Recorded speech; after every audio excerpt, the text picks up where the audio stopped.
Welcome, everyone, to Northwest Digital News. I'm Kevin Hunter with Chris Bornstead and Kyle Torgerson in studio. It is a fantastic Monday here. Kyle, hit us up with what's going on in the weather. The weather. Today's going to be a high of 56 and a low of 45. There will be showers today, but all week it's going to be partly cloudy. It's going to be in the mid-50s. Mid-50s all week. Partly cloudy. I see a couple of days. Love seeing that sunshine peeking in over the clouds. I see some pretty cold weather there, you guys.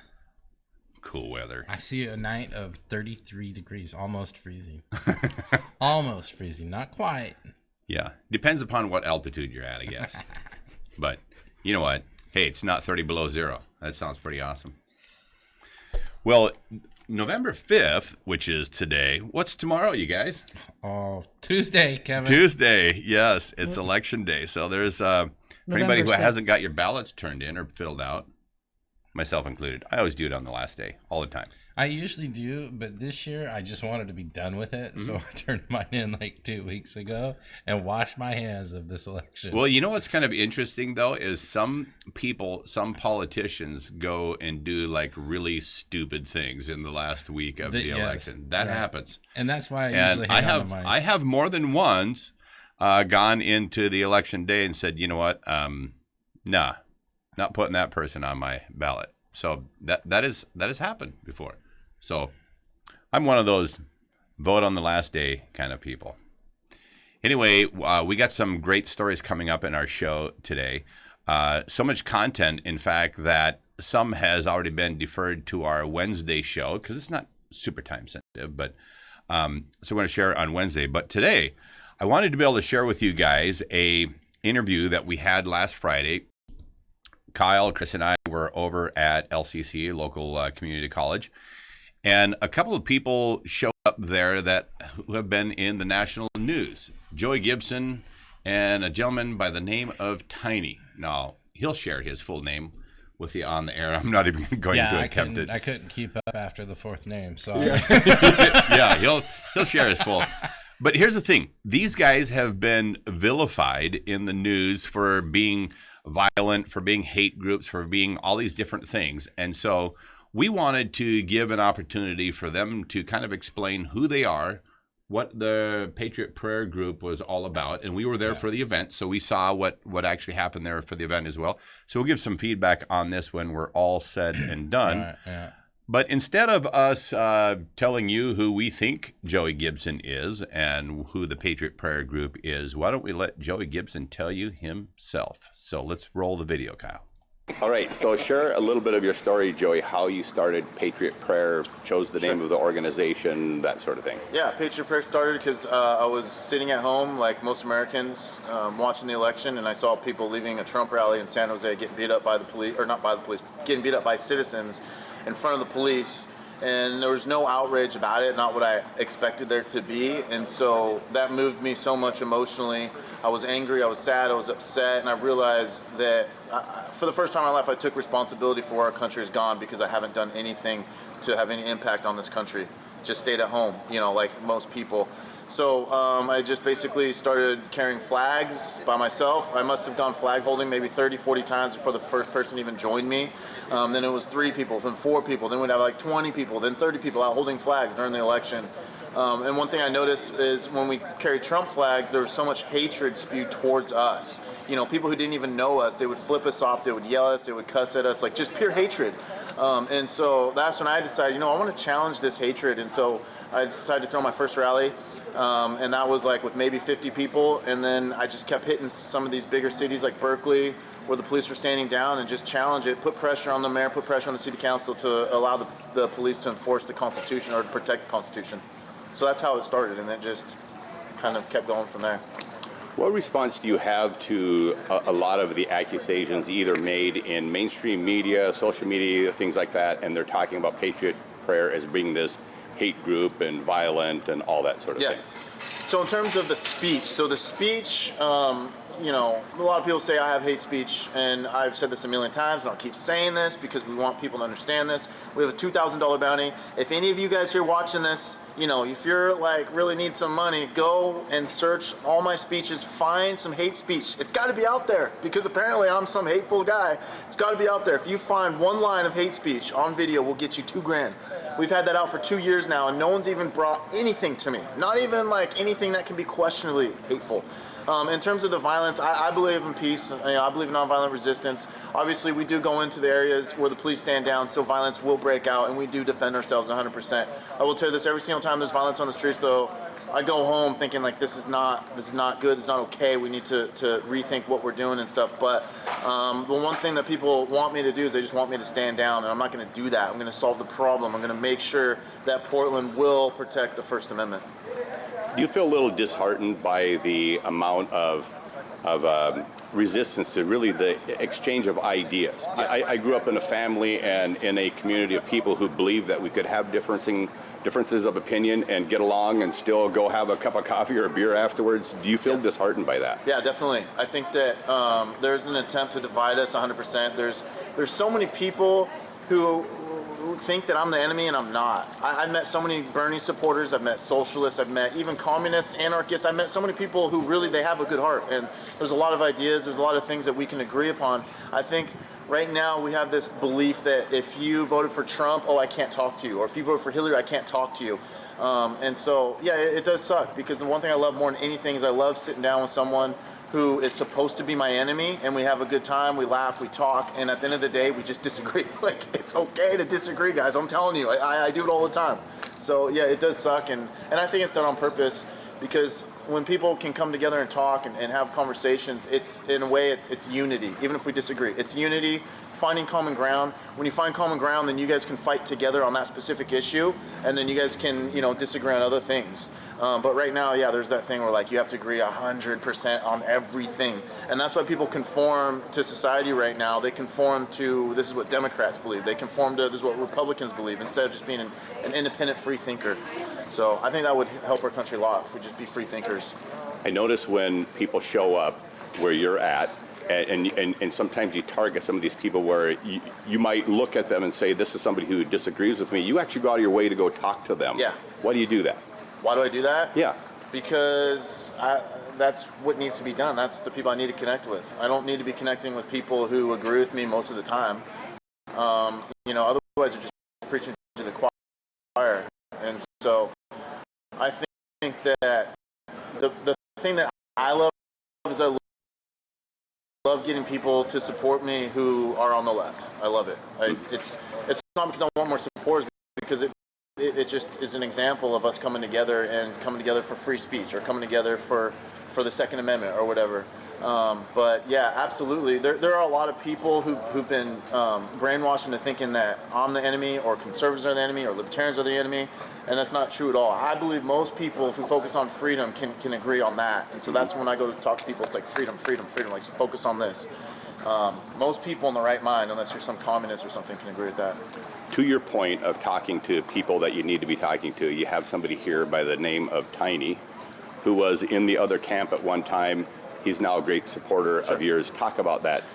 So Tiny was someone who believed in the lie from the media that all Trump supporters were racist. Like, he believed in this blanket thing where, like, if you had a Make America Great Again hat, that was like code word for KKK, or you know, being a Nazi. He truly believed that, like, to the point where if he saw a bumper sticker on someone's car, he would like do something to your car. If he saw you, he would confront you. So one day he heard that there was a Trump rally in Vancouver, which was my rally, and he went and searched Vancouver Trump rally, and my speech came up, and he saw my speech, and from what he said, it really moved him. And he was like, this isn't what I was told Trump supporters are supposed to be like. Because I'm talking about love, I'm talking about unity, I'm talking about freedom, I'm talking about things that have nothing to do with racism. In fact, I speak out against that. I speak out against identity politics. Like, I focus on what's on the inside. So he was so moved by it that he reached out to me. He heard that I was going down to Berkeley. I got him a ride with 5 or 4 bikers, you know, who like stereotypically are racist, and he rode 12 hours with them, and he became friends with them. He shows up to this Trump rally, and every single person he meets just welcomes him in, open arms, everybody, because it's not about the color of your skin. It's about we're coming together, for freedom, and so it's a brotherhood. He sees Antifa marching around the corner, and they just start yelling the most vile things at everybody. It doesn't matter the color of your skin or anything, And so he spends the whole day protecting Trump supporters, and then from that day on, him and I have been inseparable. All right. Well, thanks, Joey. Appreciate your time. I know you got an event to start here. Go ahead and do that, but thanks. All right,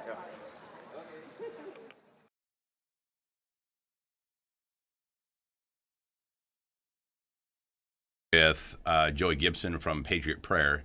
This was actually before the speech that he gave there with this crowd of people. Chris, Right, yeah. Kind of curious, what your thoughts? Well, this is the first Patriot Prayer rally that I attended. I've been invited out to several of them, but this one was local. Well, actually, I did go to the one where they were here this summer. He was a speaker Right, at an event, but this was actually specifically an event put on by Patriot Prayer that we went to. Yeah. No, I enjoyed it.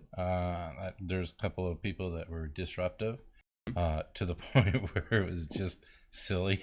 I mean, at some point, there's a difference between protesting and make yourself look like an ass, and this guy went way past the ass limit.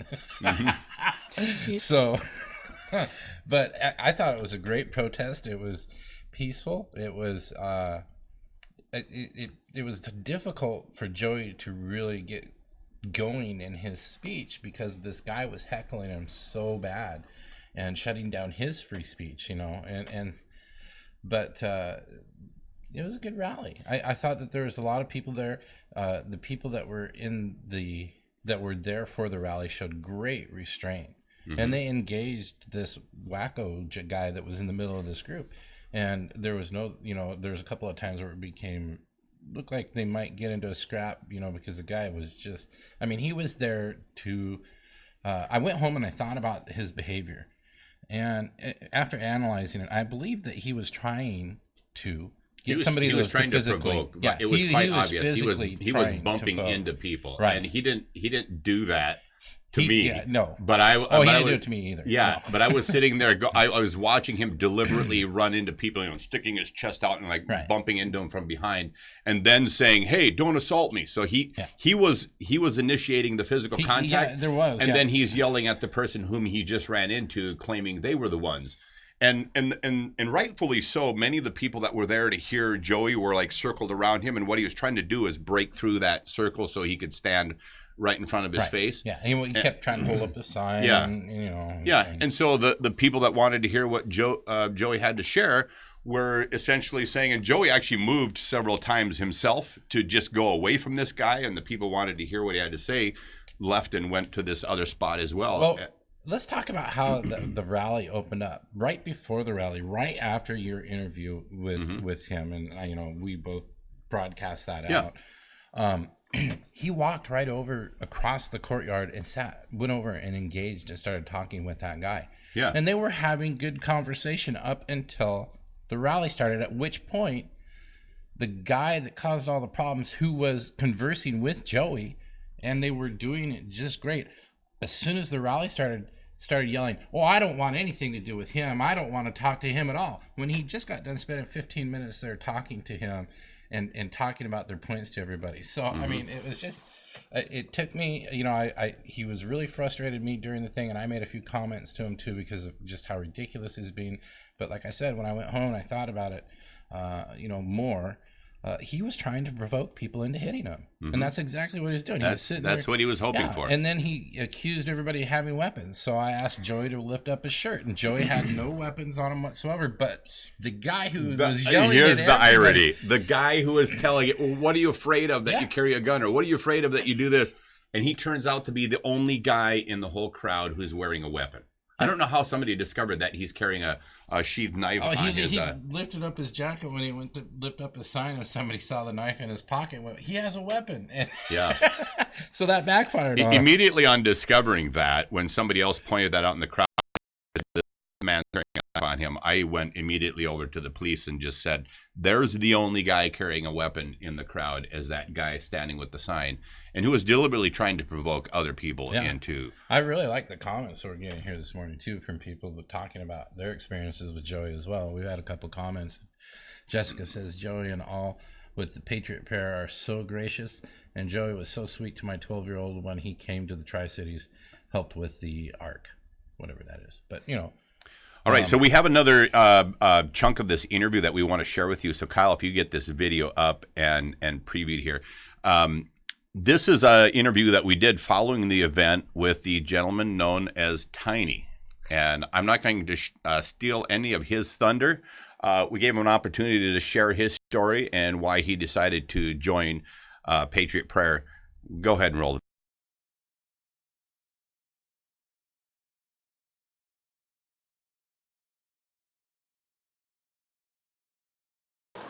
Talofa, what's up, everybody? My real name is Tusitala John Suafo Leautuli Langito Ese, aka the Big Boy Tiny, or just Tiny. Everybody calls me that because they always mispronounce my name.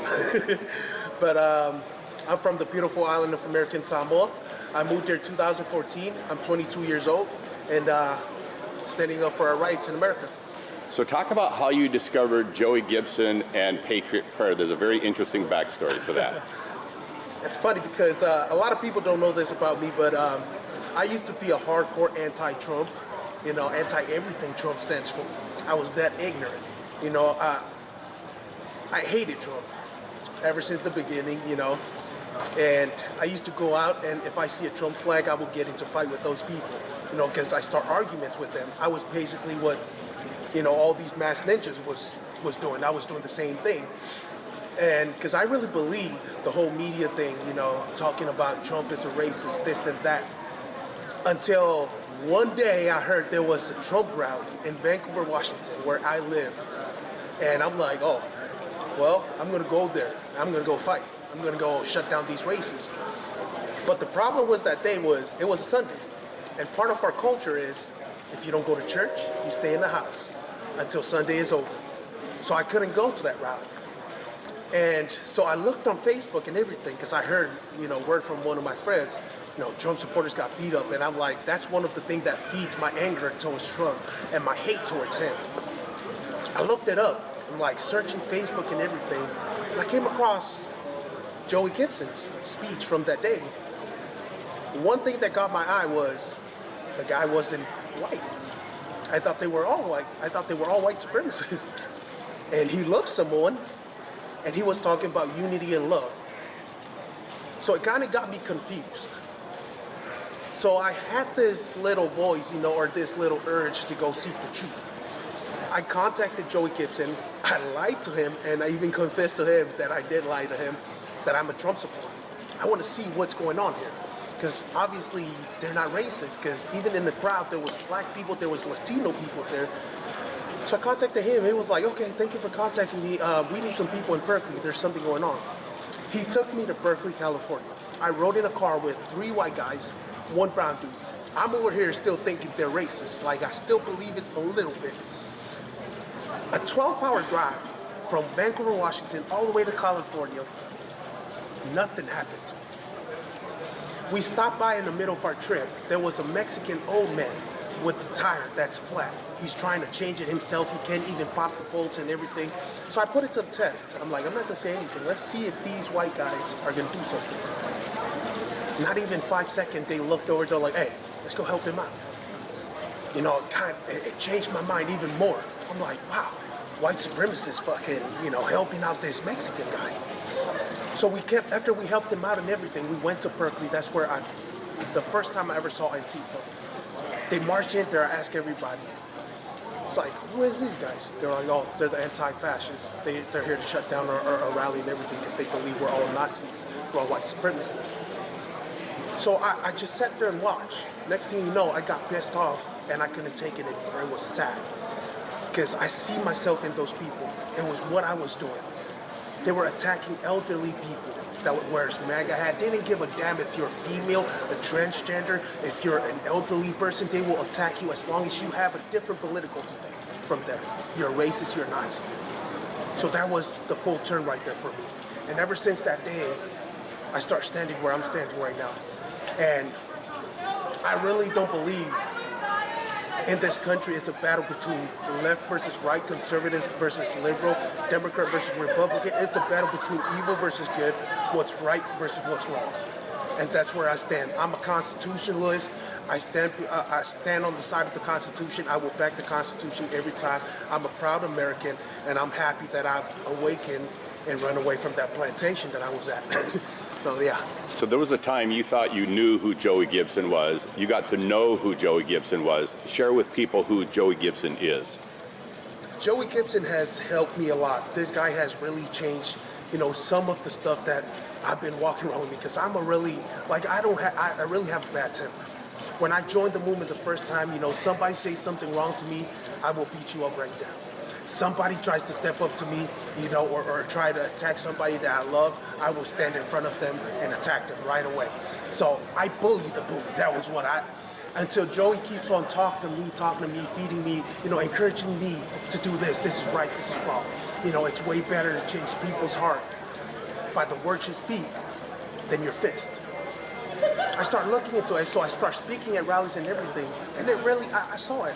There's a few people that have come up to me and be like, hey, Tiny, that speech you gave, man, thank you. Just by me talking, the power of the words that we say. He's a loving dude. I got kicked out of my family when they found out I was a Trump supporter. I got stripped. I was told go change my last name, everything, by my dad and all that. And I didn't have nowhere to go. And these so-called white supremacists, the Patriot organization, took me in their house. They're like, Tiny, come with us. You can stay at our house, no matter how long, whatever. Stay at our house. I stayed with Joey Gibson ever since then, until my family opened their eyes and saw what we were doing was really making a difference in America. Mm-hmm. And they decided to call me back up and they were like, son, I'm sorry. My dad was like, I'm sorry. I'm really proud of what you're doing. I see it right now. They took me back into my family and everything. And the only people that was there for me was these guys. Mm-hmm. They showed me that love. And that's why I say all the time, the only thing we can smash the hate that we see around is by love. The only way to get rid of the darkness is to shed the light on it. And that's all I've seen with Patriot Prayer. It's more than just an organization. It's more than just a group. It's a family. And yeah. I noticed here today there was a couple guys, but one guy in particular in the crowd who was very boisterous, obnoxious, disrespectful. You mentioned about being 22 years old and had a hot temper. You were one of the peacemakers in this group. You were telling people, leave them alone, don't touch them, whatever else. How do you feel about that? It feels awesome because it's different right now. When I was standing where I was standing before, I was this guy. I was closed-minded. Mm-hmm. I don't ever want to hear nothing that's different from my belief. When I say you're a racist, you're a racist. Until I opened up my ears and my mind, and see the truth, that's where I stand right now. And it's awesome. I've learned a lot of good things ever since I became a proud American and standing up. I learned that one white supremacist coming out to stuff like this, trying to paint, and doesn't make everybody around it a white supremacist. Mm-hmm. Believe me, if I was the old guy and I see that, I'll be like, you guys are all white supremacists. But right now, I have a different way, Patriot Prayer and Joey Gibson and my family, the Patriot movement has changed the way I think right now. Because now I think that every time I see a white supremacist, I want to talk to them. The only way we can change these people are talking to them. Mm-hmm. Getting to understand why they hate me, why they think it's right. Because the only thing we're doing right now by kicking them to the curb and pushing them away is giving them a chance to go recruit in the shadows. And they're going to come out in numbers. But bringing them out and showing them that love, that, hey, there's no reason why you should hate me. We're all Americans. We're fighting for the same reason, to make our country great and to keep it great. That's the only way we can kill this. That's the only way we can get rid of all this hate. And that's why I'm happy where I'm standing right now, is because I'm a proud American. I will not apologize for that. I will not apologize for standing up for my country. I will not apologize for speaking out and making a difference. I'm happy about it. All right, so there was Tiny. Yeah, I'm glad I was chewing gum during that interview. That was a pretty powerful interview. It was very, very powerful and moving. Yeah, and just to let you guys know, I got messages from several viewers, and when I say several, I mean more than 5, that let me know that his speech brought them to tears and moved them.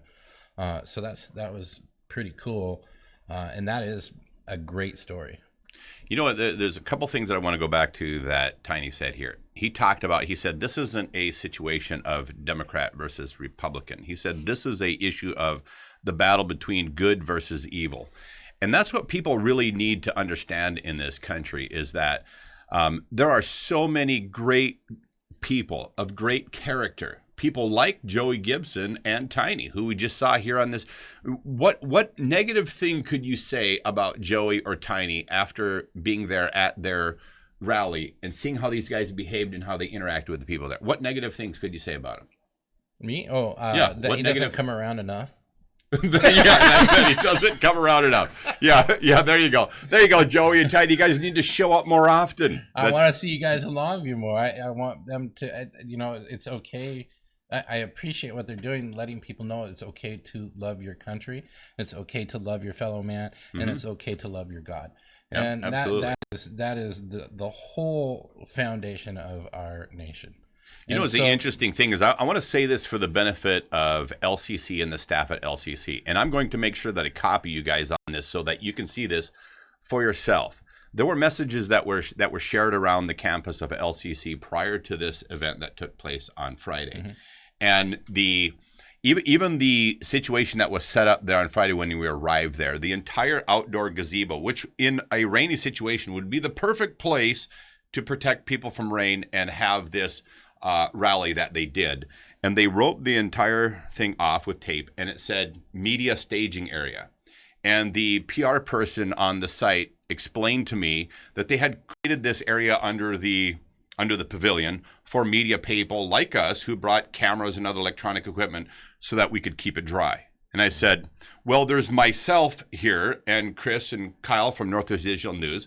And the other is Andy Huffman, who's sitting over here from Citizens United. And I said, so he's sitting over there with camera equipment. And I can guarantee you that all of us, the media that are here, would like to have him inside this pavilion where our equipment is dry and where he could easily be heard. And I said, so who do we need to talk to get this tape taken down and get these guys inside the pavilion? I would like to point out that even though that she was a nice lady, I do not feel that she was telling the truth to us, Kevin. The night before, Joey Gibson posted where that they would be having the meetup spot, and it was underneath that covered area. He posted on their webpage, said, this is the meetup spot. You can go to his page, you can look at it right now. It was out there. Took his meetup spot and they roped it off where he had told everybody to meet up. But that wasn't an accident. Yeah, so my message to LCC is you guys can't ever do that again. Don't ever put tape out there, rope places off, and tell people that they cannot gather and whatnot there. And the signage that was out there that said, media staging area, you guys, that is like the worst farce or worst joke that you could put on the thing, because it was really nothing more than just making the rally more difficult for the people that were there. I would like to point out that most media, and if you can check the tapes on this one, when they're down in Portland at their rallies or in their Vancouver in their rallies, the media is right. Have a staging area. This isn't a presidential speech. This, they did that to make people stand in the rain. They thought it was going to rain, and but behold, it was a disruption for the event, is what it was. And the sunshine came out for Joey. Yes. And with the undercovered area, we were there for maybe the beginning of it before the event even started. Right.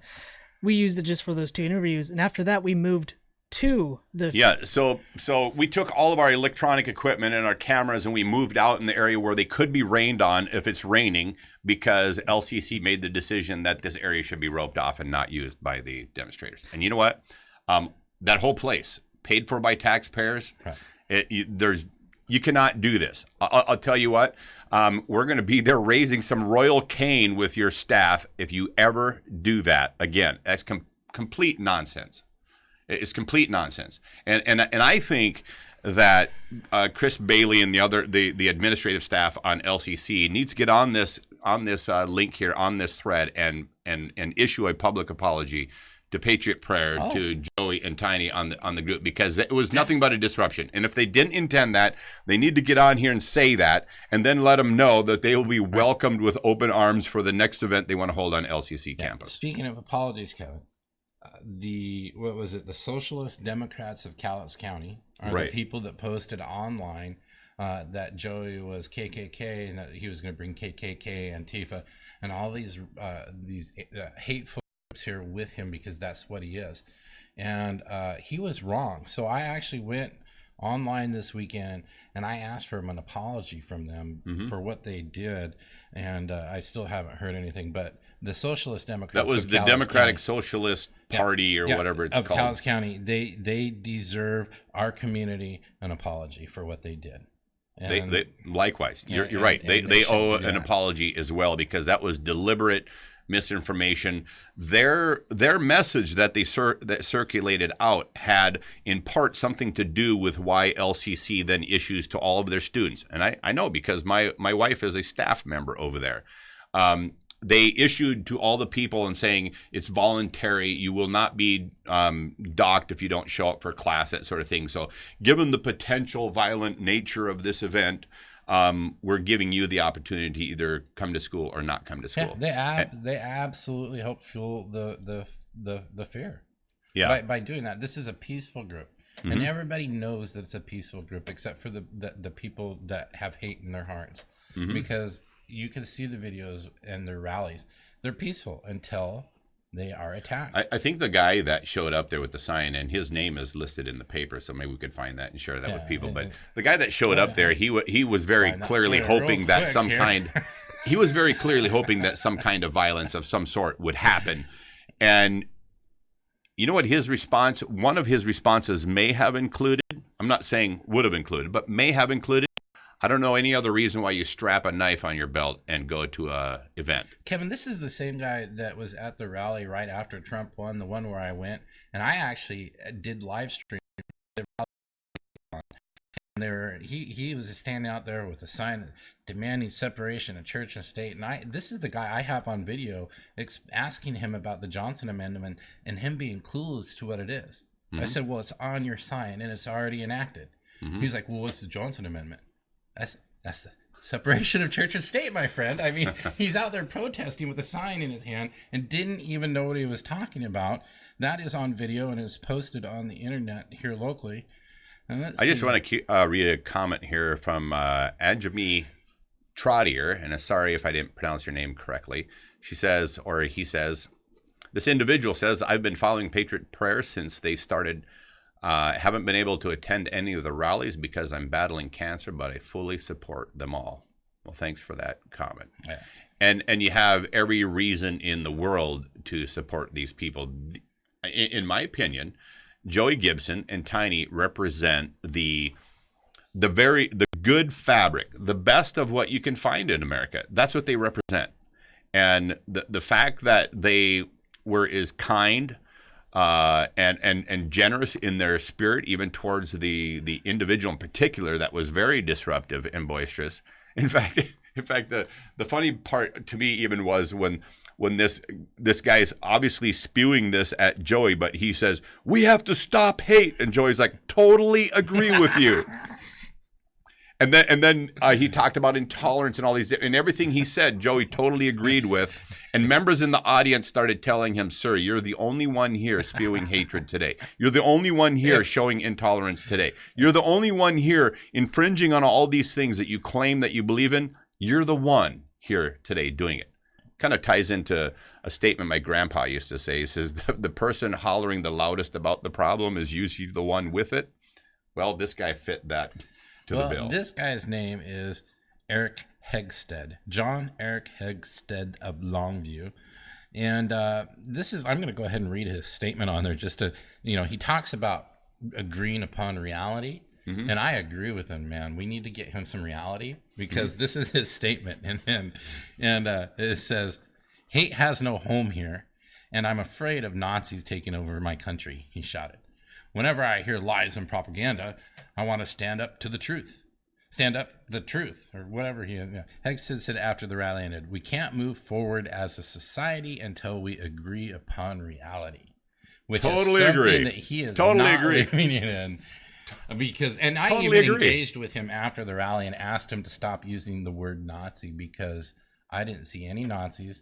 And then we talked about what Nazis were. You were there, Yeah. so were a bunch of other people, and they were all agreeing with me that he needs to stop using that word because there was no violence. Put there the was put the no- character up on the back screen here. This the puppet character who's very known for these gruesome, violent Jigsaw, yeah. Jigsaw. Put Jigsaw up there so that people know who we're talking about. Get Jigsaw on the back screen, and I want to share Wrong this. Jigsaw. What? Jigsaw the tool came up, not the. Yeah, not the tool. This guy. Yeah, put that picture up there. So here's Jigsaw, and for people who have seen these movies, I actually haven't seen any of them. I don't care for this kind of movie content whatsoever. But in current day movies, is known as one of the characters with the highest number of kills in a movie. Do you have any idea how many movies this character has to make to be anything like the Nazis and Hitler were in World War II? Any clue about the number of movies? You said the number the other day only because I was there, but I won't say the number because I know. It's right around 4 million movies this character would have to make in order to come anywhere close to what the Nazis were Right, like. and there was nobody shutting down free speech. There was nobody acting Yeah. like a Nazi except for the guy claiming that everybody else were Nazis. Oh, I mean, it was and incredible. all I'm saying is, what's interesting is he made the comment, because I had a little conversation with him afterwards. He made the comment that the reason he used the word Nazi is that he said, Trump's a nationalist. And I said, well, that's just somebody who loves their country. You can't blame Hitler for having loved his country. You can't blame Nazis for having loved their country. What you can blame them for is all the atrocities that they committed in their country. And 17 million people, besides 6 million Jews, you guys, and 11 million other people died at the hands of the Nazis. Okay? So when we talk about the Jewish Holocaust, that was just part of what happened under the Nazi regime. You will never, ever see anything like that happening in our country under leadership and under our government. That's a pile of crap. So you don't get away with using the Nazi or the Hitler title for anybody. It wouldn't be any different than if somebody pointed at this individual who's making the Nazi claim and just said, "You're a rapist." And the guy says, "What do you mean? I haven't raped anybody." He says, "Well, you're a guy, aren't you? And I know guys who have been rapists, and so therefore you are one and the same." No, you don't get to do that. You don't get to do that. So when you're using the claims about Nazis and Mr. Hitler and comparing Trump and or anybody who disagrees with you politically, you just frankly have no clue whatsoever what you're talking about. When I was at the event, I talked to actually a lot of the younger generation people there. A lot of them were actually my friends. Some of them are actually still in high school, and they're there because they're doing a report on that event. So I was able to talk to them, and they're doing a report on it, so they're going to go back to the school and talk about it. So I find it really cool that the high schools are asking kids to attend these events and do reports on them. I also find it cool that the younger generation is being, they're a part of this now. They're actually going there. Like, yeah, this was at LCC, and I expected a lot more liberal-minded younger generation to be there, but a lot of them were mostly not liberal. It was actually pretty cool. There is one kid that I talked to. His family is a logging background, and his whole family logs. He logs. Pretty cool guy. He's the one with the Trump cape. Oh, gotcha. Yeah, he had a Trump cape, and I was talking to him, and he wanted to actually speak. He had some things to talk about. So I was like, maybe ask Joey and talk. You go up front and put your hand up. Well, 30 minutes later, the kid actually went up there, asked Joey, and just said a couple words, and it was actually pretty cool.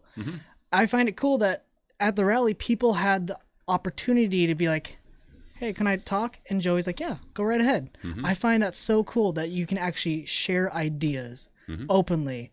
And there's just so much love there. I didn't feel any hate. The only hate was just from the sign guy. But everything there was just acceptance and love. It was beautiful. Well done to everybody who showed up there. And I was glad to see one of these events firsthand and how much effort both Joey and Tiny made, who were the two primary speakers of the event, how much effort they made to not only control people there but maintain the peace. I thought it was fantastic. I have issues with the people at the TDN that do the counting because there was way more than 50 people there.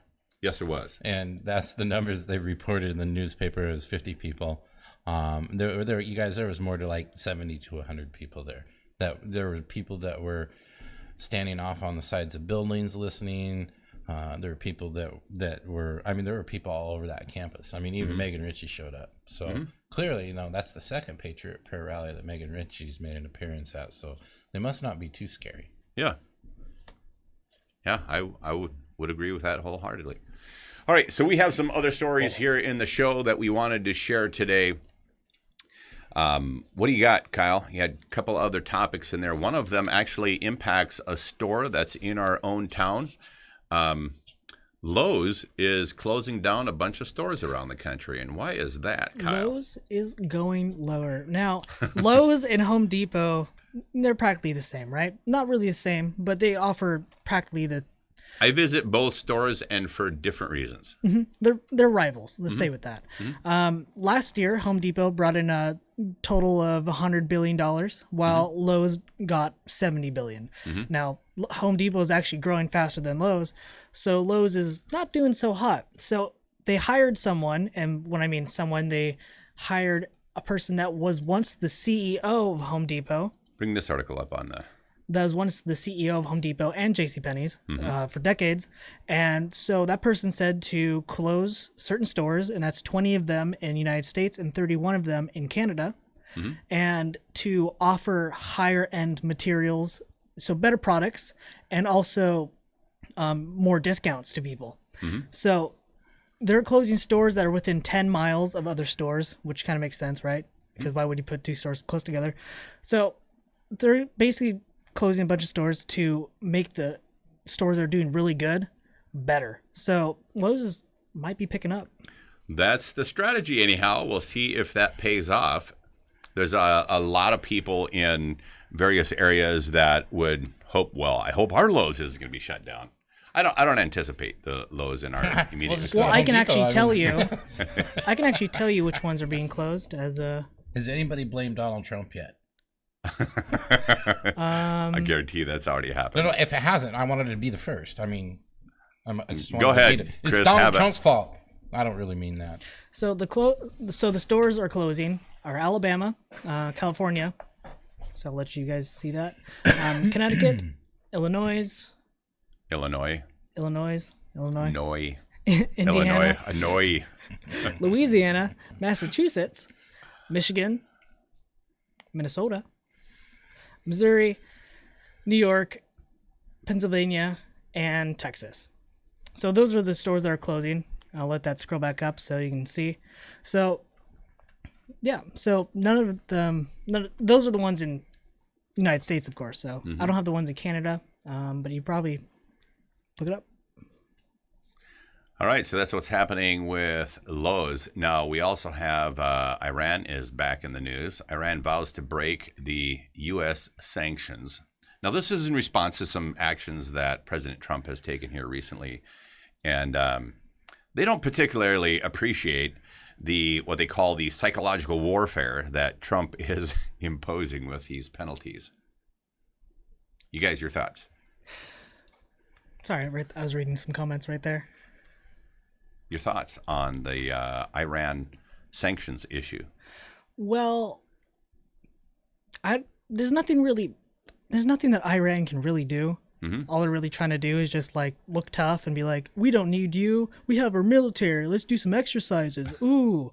So that's basically all they can really do.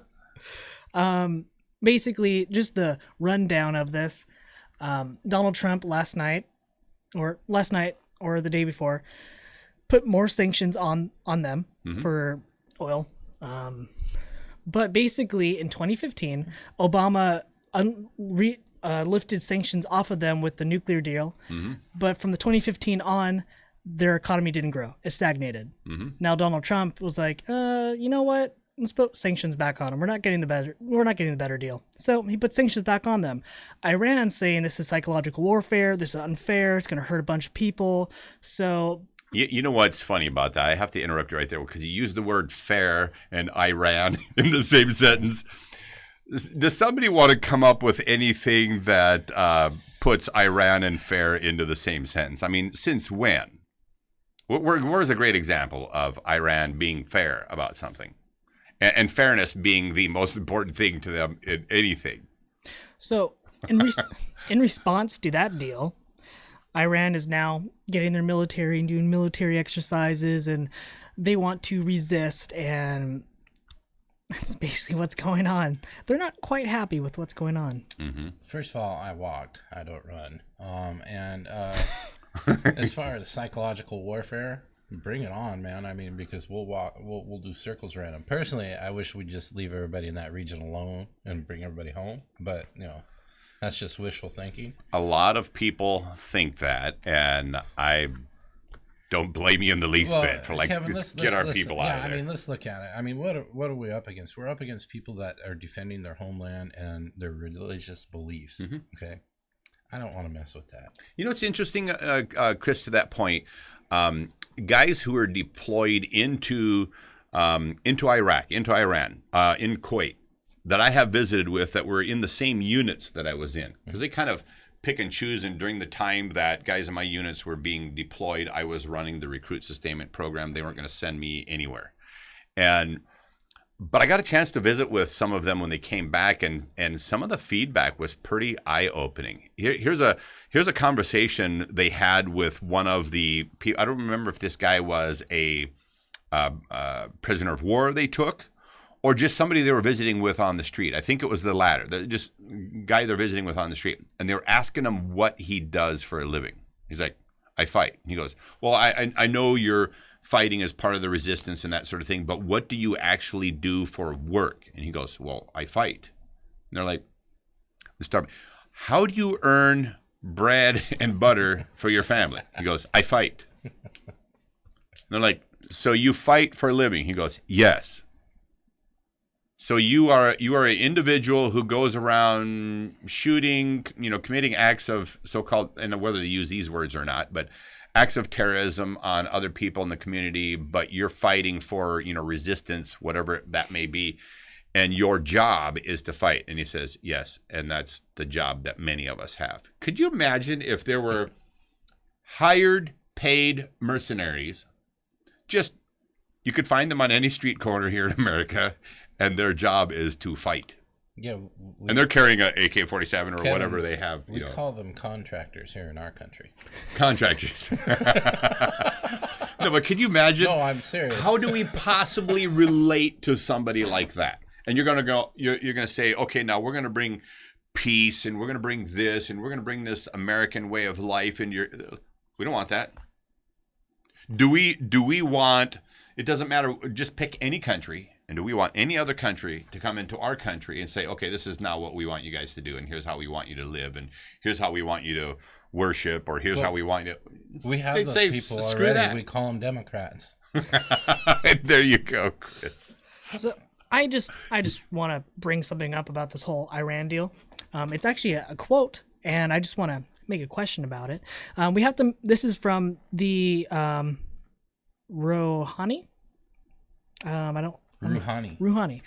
We have to make Americans understand that they cannot talk to the great Iranian nation with the language of pressure and sanctions. So basically, if he says it, it's all right for his country. It's okay that if they try and break it and, they want the better deal. But if Donald Trump says that he's racist and he's a bigot and he needs to be fair... Yeah, flip that around and make it a comment made by Trump. And it says, we have to make Iranians understand that they cannot pressure the great American nation with the language of pressure and tactics. Maybe you can help me. Maybe I'm wrong. But, ever since I was a small kid and was educated on the Constitution, it was to my understanding that we were really kind of supposed to stay out of everybody else's businesses unless they wanted to become a free nation. That was our only responsibility to other nations, is to help others who wanted to be free and help liberate nations who wanted freedom. What we're doing is just we're trying to break an entire region and take away their way of life and make them conform to the rest of the world. And if I was not going to happen. No, it's never going to happen. And you know, I have friends that have been over there as well too, and our interests over there are not to help the people. It's just not. I mean, our soldiers are over there thinking that that's what the deal is, but it's just not. That's not. The soldiers that I have talked to, guys that I have served with, have come back from there and said this is completely a pointless exercise. Yeah, I mean, and the success was guarding the oil fields and the poppy fields. That's coming from my friends that were in the very first war. Yes. So hey, something I want to mention about, because you mentioned the Constitution, and something I want to touch on the Constitution. This not only pertains to American actions on foreign soil, but foreigners coming into the United States of America. There's a couple of really key letters, common abbreviations that are in front of the word Constitution. What are those letters that commonly appear in front of Constitution? What are they? U and S. U.S. Constitution. Well, yeah. There's a little clue in that the rights and the privileges that are granted to citizens here in this country, it's a U.S. Constitution. It doesn't say anything about global Constitution. Doesn't say anything about worldwide Constitution. It says U.S. Constitution, and every country around the world has its own set of principles that it lives by. These are the rights and the principles that Americans live by, and the rights granted to citizens here in the U.S. Again, the clue is in the two letters that show up before Constitution, and that is U.S. If you're not a citizen here of the United States, or here on legal reasons, you aren't afforded the same protections under the Constitution that a citizen here of the United States has. Boy, there's a lot of people who disagree with that. I get that, but they're not part of the U.S. Right. That's, it's just like, try going over to France and tell somebody over there that here's your rights under the U.S. Constitution. Right. Baloney. Yeah, they're gonna laugh at you. Yes, they are. They're gonna laugh at you very hard. Okay, and so and this is one that's being hashed out online. If you guys want to get involved with the conversation, just Google search. The guys that are in the caravan have actually filed a lawsuit against President Trump. Oh my! Yes, I've heard that. And so you have a lot of people who are confused at how they can do that. And one of the best. So would the proper questions, Chris, be where did they get the money?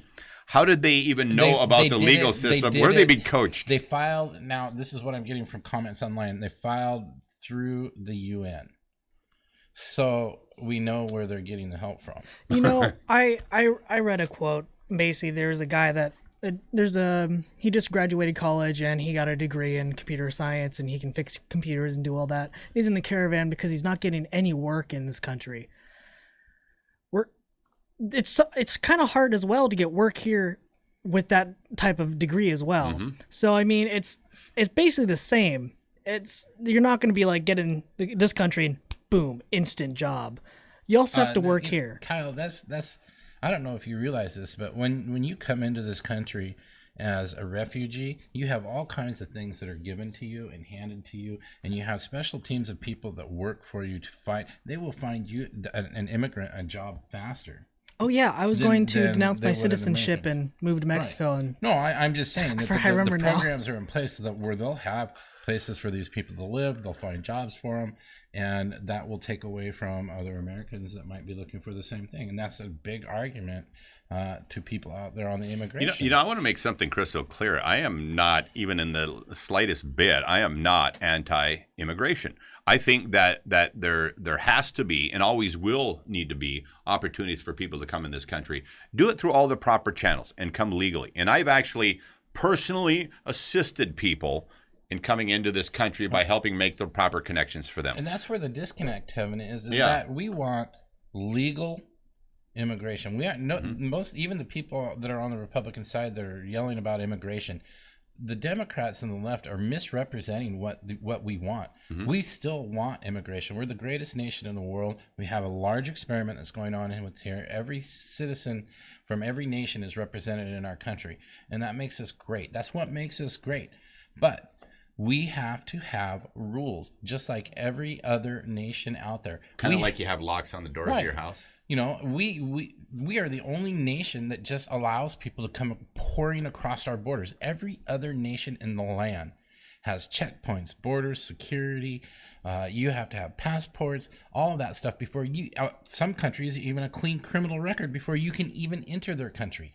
We know absolutely nothing about these people that are coming. But when we go to another country, they know every single thing about us. Everything. Try to hop on a plane without a passport and take a flight to a foreign country. Anywhere. You know how the world. Democrats, they say they want common sense gun control? Well, we want common sense immigration laws. Okay? We want our laws enforced. You want gun legislation enforced, laws enforced? We want immigration laws enforced. It's amazing. Now, I have a question, right? Sure. So, after a relationship, you know, like let's say you broke up with a girl broke up with you, or This is a significant other. personal story. Wow. I'm just kidding. Do you A, work on yourself and make sure you're the best person for the person that you want to be? A.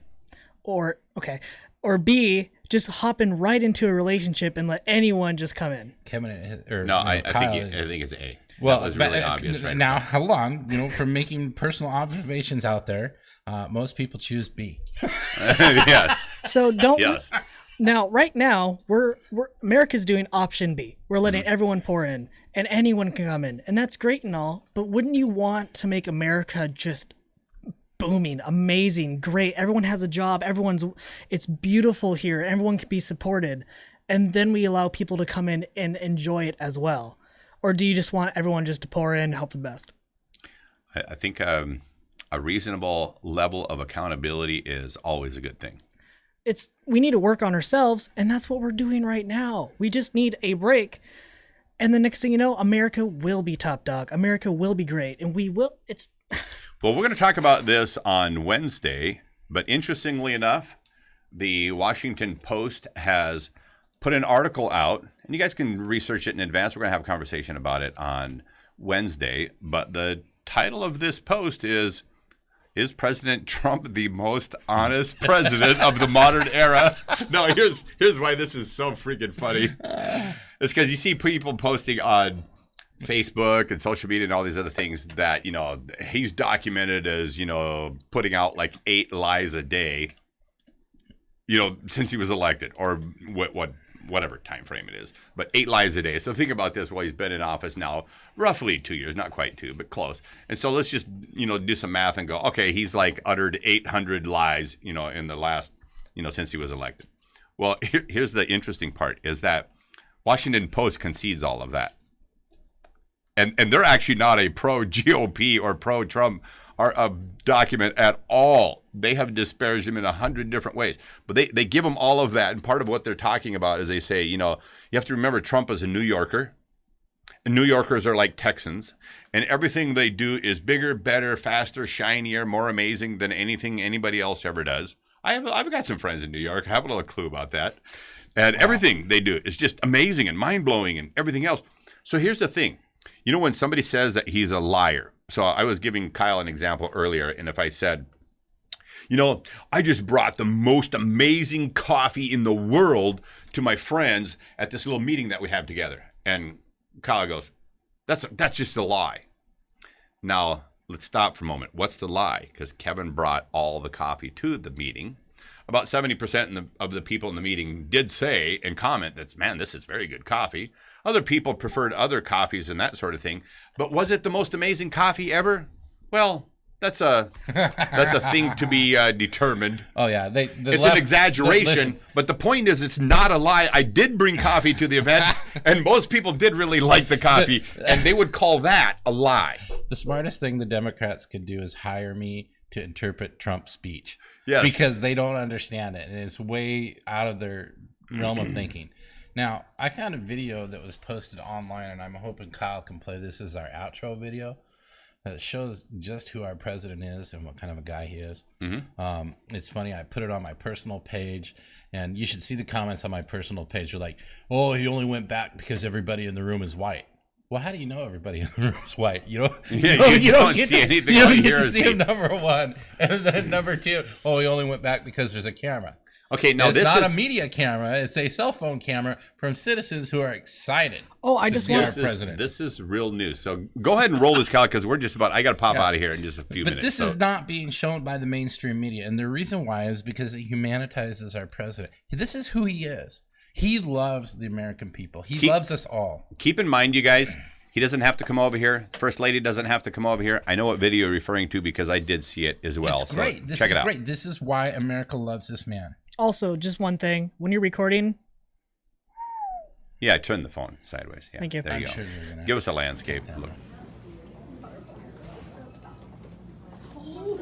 Thank you, President Trump. Thank you.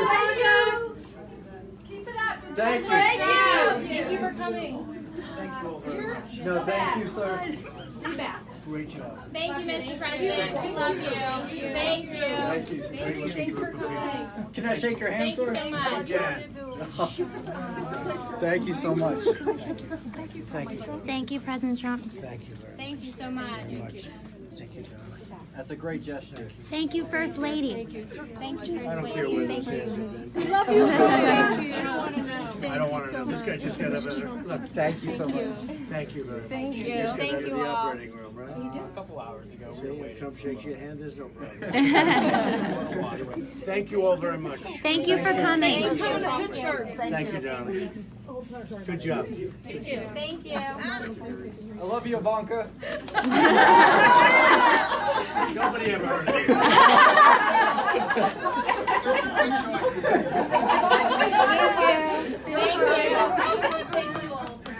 Thank you, Ivanka. Thank you, Jared.